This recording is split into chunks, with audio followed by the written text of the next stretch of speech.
बहुत समय पहले की बात है। भारत के मध्य भाग में फैला हुआ एक घना और रहस्यमयी जंगल था।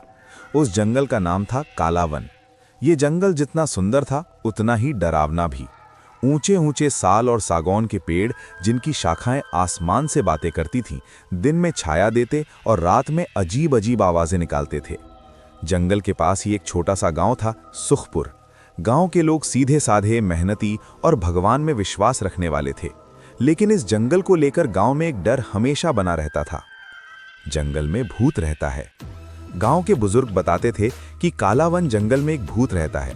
रात को जो भी वहां गया वो या तो वापस नहीं लौटा या फिर डर के मारे पागल हो गया। कई लकड़हारे, शिकारी और मुसाफिर इस जंगल में जाने से डरते थे। जो जाता भी वो सूर्य ढलने से पहले लौट आता।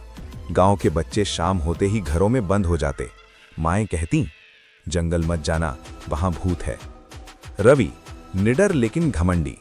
इसी गांव में एक युवक रहता था, रवि। तेज, ताकतवर और बहुत साहसी था, लेकिन उसके अंदर एक कमी थी, घमंड। वो अक्सर कहता, भूत वूत कुछ नहीं होता, ये सब डरपोक लोगों की कहानियां हैं। एक दिन गांव की पंचायत में जंगल की चर्चा हुई। गांव का रास्ता जंगल से होकर जाता था, लेकिन डर के कारण लोग लंबा रास्ता लेते थे। सरपंच बोले, अगर कोई बहादुर आदमी जंगल के डर को खत्म कर दे तो गांव का भला हो जाए। रवि ने गर्व से कहा, मैं आज रात उसी जंगल में जाऊंगा और साबित करूंगा कि वहां कोई भूत नहीं है। गांव वाले डर गए। मां ने रोते हुए कहा, बेटा मत जा, ये जंगल ठीक नहीं। लेकिन रवि नहीं माना। डरावनी रात की शुरुआत। उस रात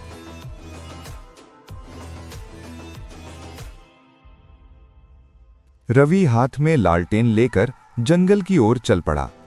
जैसे जैसे वो अंदर गया, हवा तेज चलने लगी, पेड़ों की पत्तियां सरसराने लगी। अचानक अजीब सी आवाजें आने लगीं।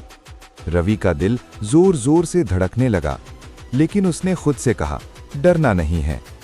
कुछ दूर चलने के बाद रवि ने देखा, एक सफेद सी परछाई पेड़ों के बीच घूम रही थी।